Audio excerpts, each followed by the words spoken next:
Present continuous tense या present progressive tense, इसका नियम, फॉर्मूला और टोटल अभी बताएंगे। तो सबसे पहले इसका पहचानने का तरीका या पहचानने का नियम क्या।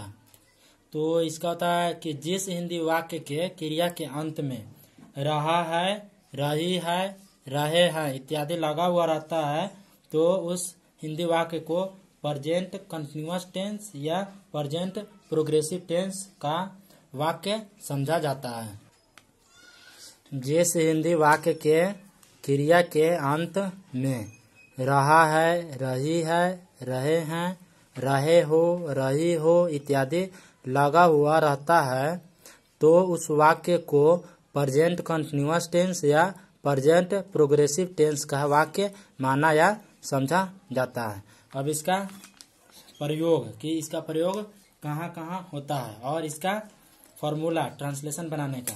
तो इसका सबसे पहले फॉर्मूला होता है,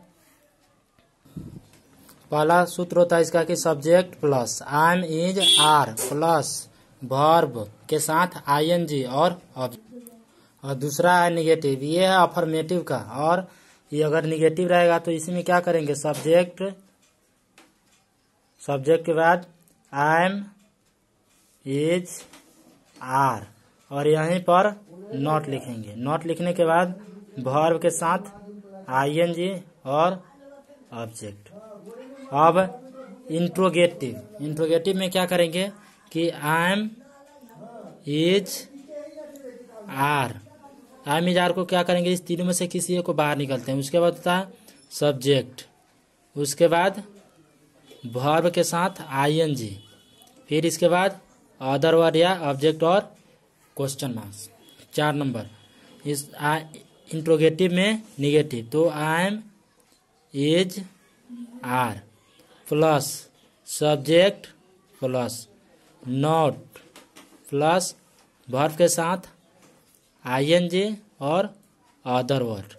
उसके बाद डब्ल्यूएच क्वेश्चन, डब्ल्यूएच में क्या करेंगे, सबसे पहले डब्ल्यूएच लिखेंगे, उसके बाद आई एम इज आर, इस तीनों में से कोई एक को लिखेंगे। उसके बाद सब्जेक्ट के बाद वर्ब के साथ आईएनजी और अदर वर्ड या ऑब्जेक्ट। और लास्ट इसका फॉर्मूला है निगेटिव, डब्ल्यूएच का इंट्रोगेटिव निगेटिव, तो ये हो जाएगा subject plus am is are, फिर सब्जेक्ट और सब्जेक्ट के बगल में नॉट और वर्ब के साथ आईएनजी और अदर वर्ड। ये फॉर्मूला हो गया इसका। इस पे प्रेजेंट कंटिन्यूअस टेंस का जितना भी वाक्य आएगा वो इसी रूल पर बनेगा। अब इसका प्रयोग कि इस टेंस का प्रयोग कहाँ कहाँ किया जाता है। इसका पहला प्रयोग है कि प्रेजेंट कंटिन्यूअस टेंस का प्रयोग तत्कालिक वर्तमान, जिसको इंग्लिश में बोलते हैं कि इमीडिएट प्रेजेंट नाउ, यानी कि तत्कालिक वर्तमान का बोध कराने के लिए होता है। अर्थात क्रिया वर्तमान समय में बोलते या लिखते समय क्या होता है, संपन्न होता है। तो पहला प्रयोग इसका ये हो जाएगा।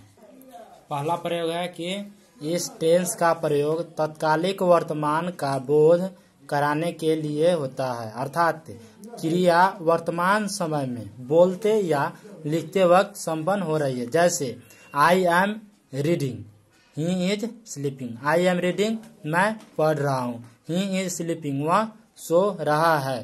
ठीक है। और दूसरा है कि इस टेंस का प्रयोग ऐसे काम के होने या चालू रहने का भी बोध कराने में होता है जो तत्काल नहीं हो रहा है, यानी कि इसी क्षण अर्थात बोलते समय परंतु अभिष्ट समय के आसपास या इन दिनों हो रहा है। दूसरा प्रयोग, इस टेंस का प्रयोग ऐसे काम के होने या चालू रहने का भी बोध कराने में होता है जो अभी तत्काल नहीं हो रहा है परंतु अभीष्ट समय के आसपास या इन दिनों हो रहा है। जैसे क्या हो जाएगा, ही इज रीडिंग मैथमेटिक्स देज डेज, इसका हिंदी होगा आज वह आजकल गणित पढ़ रहा है। तीसरा प्रयोग, इस टेंस का प्रयोग भविष्य में होने वाले कार्यक्रम, निर्णय, पूर्व निर्धारित योजना तथा कार्य करने के इरादे या संभावना को भी व्यक्त करने के लिए इसका प्रयोग होता है। तीसरा प्रयोग, इस टेंस का प्रयोग भविष्य में होने वाले कार्यक्रम, निर्णय, पूर्व निर्धारित योजना तथा कार्य करने के इरादे या संभावना को भी व्यक्त करने में इसका प्रयोग किया जाता है। जैसे ही इज कमिंग टुमारो, वह कल आ रहा है। शी इज कमिंग टुमारो, वह कल आ रही है।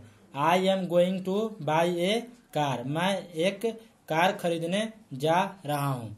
ठीक है, तो इस तरह इसका प्रयोग हो गया। और इसका प्रयोग के साथ इसका पहचानने का नियम की पहचान कैसे सकते हैं कि इस टेंस में कि ये किस टेंस का वाक्य है और वो बनेगा कैसे, उसका भी ये टोटल फॉर्मूला इसमें बता दिया है। नेक्स्ट अगला जो टेंस होगा वो अगले वीडियो में। ठीक है।